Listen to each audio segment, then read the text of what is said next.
Untuk melarikan diri dari penjara, pria itu melatih dirinya dalam seni menghilang. Setelah 4 kali gagal, akhirnya dia berhasil sekali. Metodenya sederhana. Dia melepas sepatunya agar tidak menimbulkan suara. Dia mempelajari sel penjara dan mencari titik buta dalam pandangan penjaga.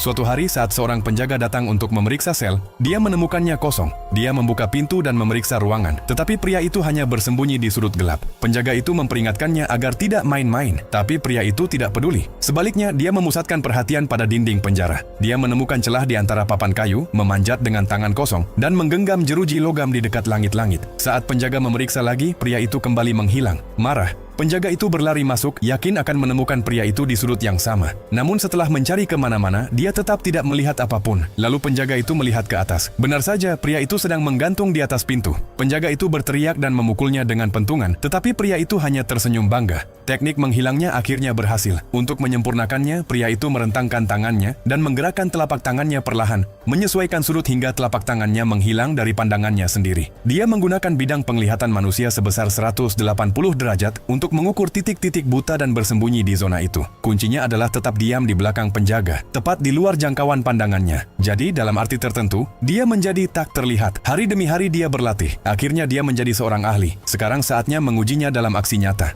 Saat penjaga datang memeriksa lagi, dia hanya menemukan satu set pakaian di dalam sel. Dia melihat ke atas dan ke bawah, tapi tidak menemukan pria itu. Ternyata pria itu merayap di belakangnya, mengikuti setiap langkah dan gerakannya. Penjaga itu merasa ada yang aneh, seolah-olah pria itu ada di dekatnya. Tapi tak peduli seberapa keras dia mencari, dia tidak bisa melihatnya. Tiba-tiba, dia melihat bayangan samar di lantai. Itu adalah siluet pria itu. Penjaga itu mengayunkan pentungannya dengan panik, tapi pria itu hanya tersenyum. Pria itu telah menggambar-gambar mata di telapak tangannya, membayangkan bahwa dia melihat dari sudut pandang penjaga. Dia tidak hanya meniru langkah penjaga, dia menebak apa yang mungkin dipikirkan oleh penjaga itu. Dia bergerak selaras dengan tubuh dan pikirannya. Dengan lebih banyak latihan, teknik pria itu menjadi hampir sempurna. Bahkan bayangannya pun tidak terlihat di dalam sel. Saat pemeriksaan berikutnya, penjaga itu kembali menemukan sel itu kosong. Frustrasi, dia bersumpah akan memukul pria itu setengah mati. Namun setelah mencari kemana-mana, bahkan di lantai, dia tidak menemukan apapun.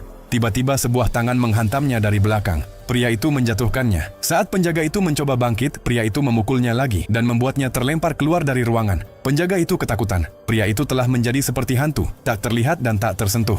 Namun tepat saat pria itu bersiap untuk melarikan diri dari penjara, dia diberitahu bahwa masa hukumannya telah berakhir dan dia bebas pergi.